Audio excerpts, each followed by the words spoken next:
दोस्तों, यदि आज विश्व युद्ध छिड़ जाए या अत्यंत विनाशकारी प्रलय आ जाए तो पृथ्वी पर एक स्थान है जो सबसे सुरक्षित है।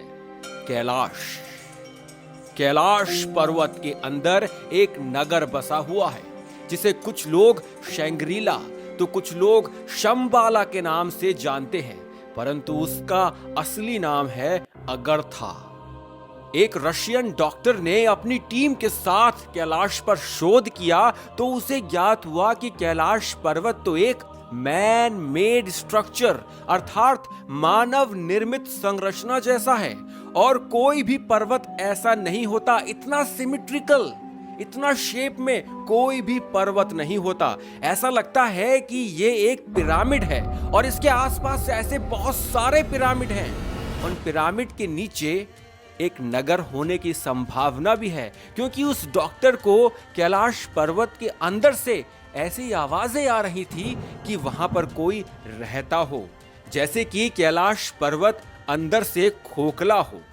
अच्छा, हमारे ग्रंथों में कभी आपने गौर किया है कि हमारे ग्रंथों में रावण द्वारा कैलाश को उठाने का उल्लेख मिलता है, अर्थात रावण ने कैलाश पर्वत को थोड़ा सा उठा लिया था। इसी कारण रावण की उंगलियां कैलाश पर्वत के नीचे फंस गई थी। अब दोस्तों, रावण इतना बड़ा प्रगाढ़ पंडित था, इतना ज्ञान था उससे, तत्वों का भी ज्ञान था, तो उसे इतना तो ज्ञान होगा कि वो यदि किसी पहाड़ को, आम पहाड़ को उठाने का प्रयास करेगा तो गुरुत्वाकर्षण के बल से वो पहाड़ टूट जाएगा। परंतु यहाँ ऐसा नहीं हुआ। यहाँ रावण ने जब कैलाश पर्वत को उठाने का प्रयास किया तो उसके नीचे रावण की उंगलियां फंस गईं, जिसके बाद रावण ने ही शिव तांडव स्तोत्रम लिखा था। ये तो आपको ज्ञात होगा।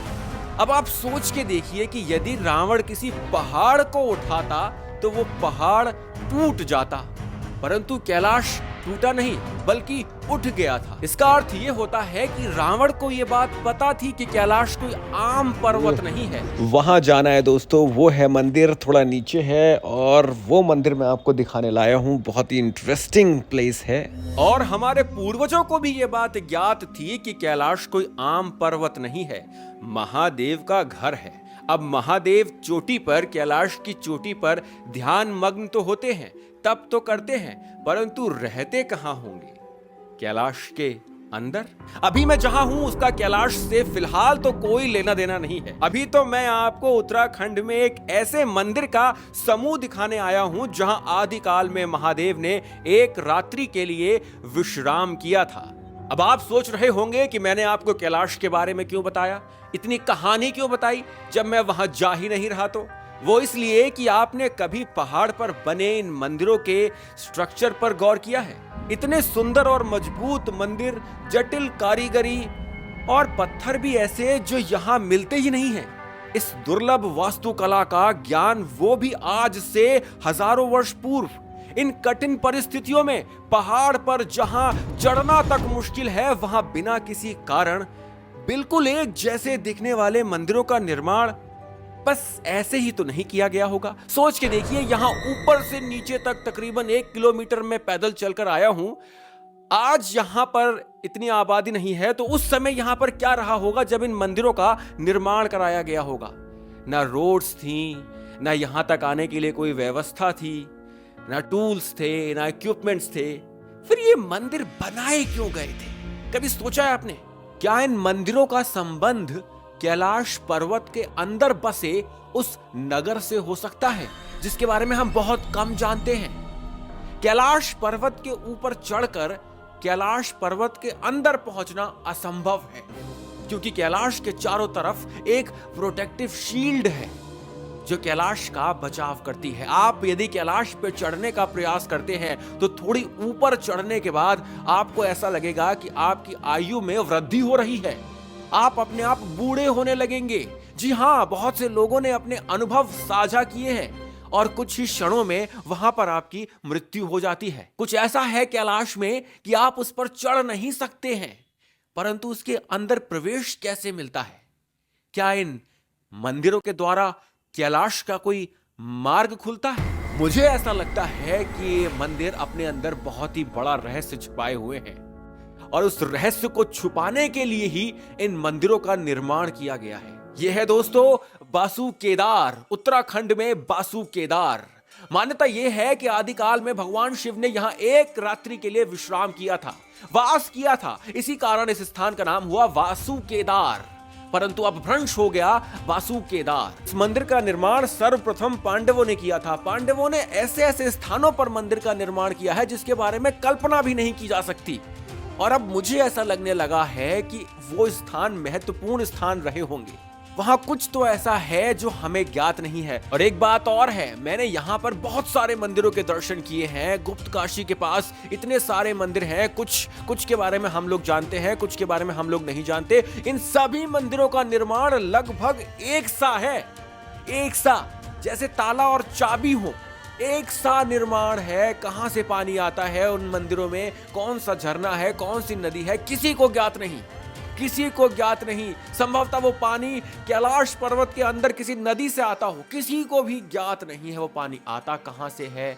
और मंदिरों का निर्माण एक सा कैसे है? पांडवों ने सर्वप्रथम किया था, उसके बाद कुछ लोग कहते हैं कत्यूरी राजाओं ने किया था, कुछ लोग कहते हैं नागर शैली में बने हैं मंदिर। बाद में यहाँ पर उत्तराखंड के राजाओं ने इन मंदिरों का निर्माण किया। परंतु एक से मंदिर कैसे बने हुए हैं दुर्गम क्षेत्र में, बहुत बड़ा रहस्य है। आवश्यक है कि हम इसके बारे में और पढ़ें। आपको मेरा साथ देना होगा। मेरी यात्रा अग्रसर है। मैं प्रयास कर रहा हूं कुछ ऐसा खोजने का जिसके बारे में बहुत कम लोग सोचते हैं। आपसे मुझे बस इतना चाहिए कि वीडियोस देखते रहिए YouTube पर, जिससे कि मेरी यात्रा के लिए जो मेरी वित्तीय सहायता है वो होती रहे। एक समय ऐसा आएगा कि मैं संभवतः आपको ज्ञानगंज जैसे ही किसी स्थान के बारे में बताऊंगा ही नहीं, हो सकता है कि मैं उसका मार्ग दिखा दूं। मैं न जा पाऊं, परंतु कोई और उस मार्ग पे चल के वहां तक पहुंच जाए।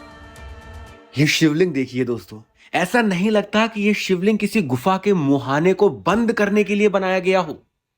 मुझे ये शिवलिंग देख के ऐसा लगा कि शिवलिंग के नीचे कोई मार्ग है, कोई ऐसा मार्ग जो हमें कैलाश पर्वत के अंदर बसे उस रहस्यमयी नगर तक पहुंचा सकता है।